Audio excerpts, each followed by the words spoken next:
Jojo here. Thank you so much for coming back to my channel. I am super excited to see you today. As many of you know, I am attempting to do a container garden here at our place, and my plants are at the point now that they're about to be moved into their bigger containers, and I thought it would be super cool to make some custom plant tags for all of my little baby plants. They have went through a lot and they deserve a little present. Tim calls me I'm a hover plant mom.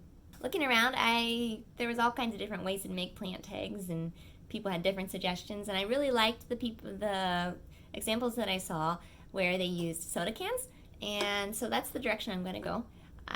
On top of that, I'm going to do a little bit of a twist to it and Disney-fy it up a little bit. So yeah, they're really cute. I'm really excited about them. Let's go ahead and get started. First of all, what do you need for this project? Beverage cans, whatever that beverage may be, would be the first thing that you need. Can opener, scissors,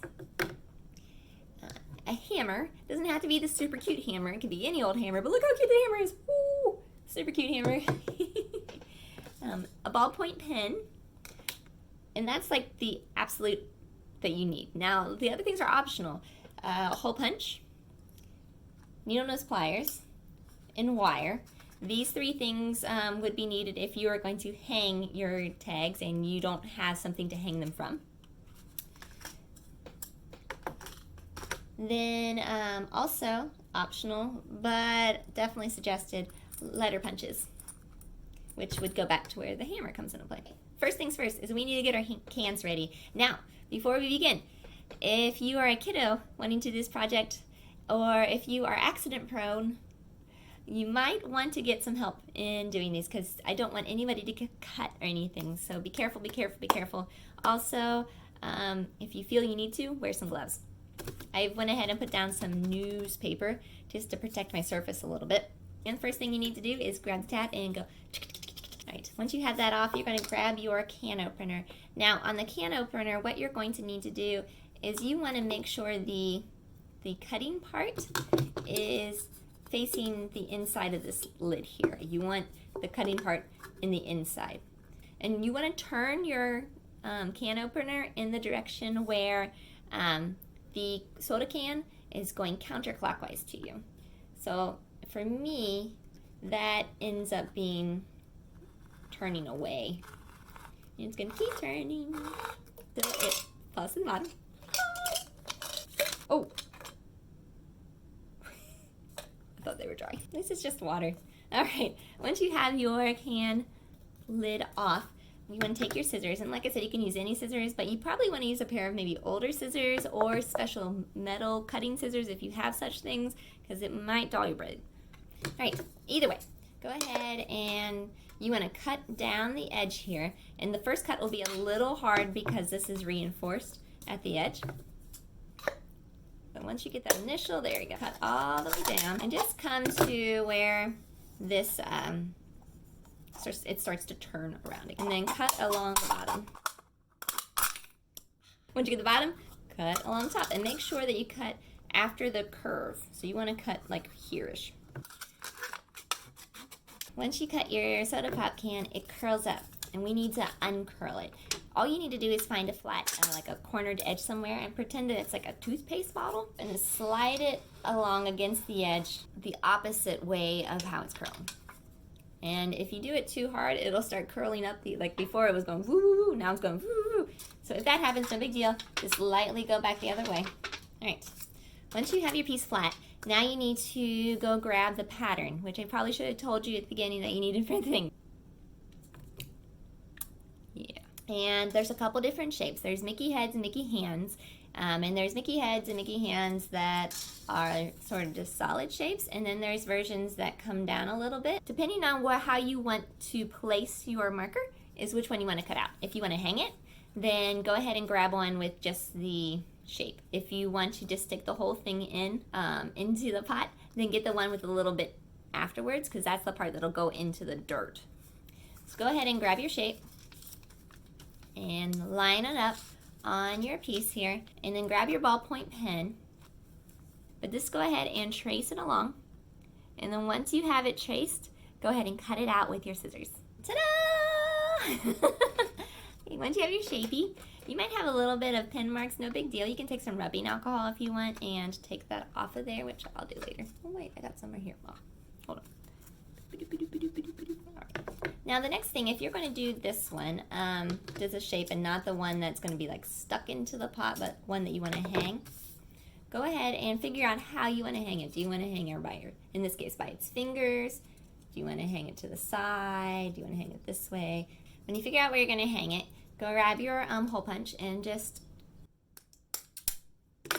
now I probably did this probably a little too close to the edge, but we're going to run with it. It's okay. Run with it. You can just put the a plant name on there, or you can do a phrase. You have a couple options. Remember how earlier I said these are optional? Well, these are optional, but I really highly suggest them. So these are little hole punches. I got these, I think, off of Amazon a while ago.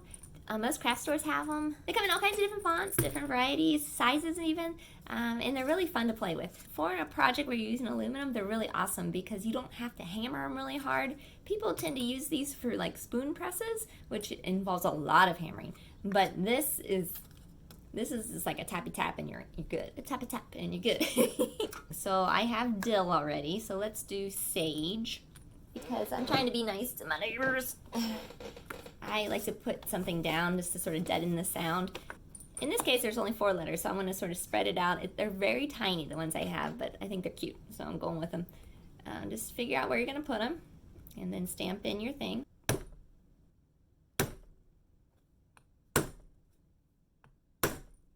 So I went ahead and stamped my name, my sage on there. It's sort of hard to see at first. If it squishes up your thing, that's okay. You can always run it along the side of an edge again, and it'll smooth out relatively enough. It's a garden marker. From here, you have a couple more options. You can fill in the inside with a fine tipped marker. For example, like here, I'm kind of a big dill, which I'm going to do now. And all you do is you just got to carefully just fill her in. If you mess up, rubbing alcohol is your friend. Okay, so I went ahead and filled in my sage. Now you can read it. And then here, you can do a couple things to make it look a little more snazzy. If you flip it over to the back, you can take a ballpoint pen and you can start making patterns, and they'll sort of protrude to the front. Remember how I said these were optional? If you don't have these presses, you can just use a pen and then write out what the item is. So for example, on this one, it's hard to see because of the sun. So it says time, and I went ahead and you can make all kinds of like curvy like letter things on there because it's with the pen, so you can just boop, boop, boop.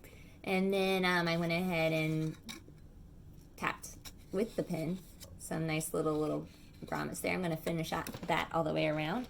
And then I think for the sage, I think I'm just going to do, I'm just going to outline it a little bit. So I think that would be sort of cute. Okay. So you can see, all I did was I outlined it on the back and it popped it up, and now it gives it a little more of a 3-dimensional look. If your stuff's getting like muchled, and you're afraid that if you use like the door, it will take away some of your stuff, you can use the back of a spoon to smooth it out a little bit. And it actually helps to do both sides when you do that. Now, since these are the hanging ones, so we need to hang them on something. I have some wire here. It's this craft wire. It is, what was ever laying around my house? It's 22 gauge. You're going to give yourself a little bit extra and go ahead and cut it off and give yourself a decent amount of room for where your hook, where your little plant tie is going to be. So you're going to go ahead and just slip her in there. Once you, and then make sure you have enough jiggle room because you want it to sort of jiggle a little bit. The one thing, nice thing about these is they're shiny, so they should theoretically keep critters away. Once you have the loop as big as you would like it to allow some room for it to jiggle in the sun, then clamp it down with your pliers just so it doesn't snag on anything. You definitely want some you want this to be doubled up at the bottom in order for it to have a nice firm like base when you stick it into the ground. And you can just leave it as such as you want, because that is still pretty cute. I like to do a little curly Q. And what I do is just take my pin and wrap her around just a couple of times. There we go, just for a little bit of something, a little extra. And there we are. Super cute, huh? Now if you cut out the one that has the piece, the longer piece, you don't even have to do this bit. Once you decorate it however you want, you're good to go. So I'm going to go ahead and finish up mine and stick them into my plants. I hope that you enjoyed this. Let me know if, I'm trying to think of all kinds of different projects to do. I've got other ones in my head, like a lot. Tim gets to hear about them all the days, all the time. But if there's something you want or something that you're curious about or you have an idea, let me know. And maybe I will get that going for the both of us. Yeah. Anyways, thanks for stopping by. Hope you enjoyed this little how-to, and I'll see you next time. Bye.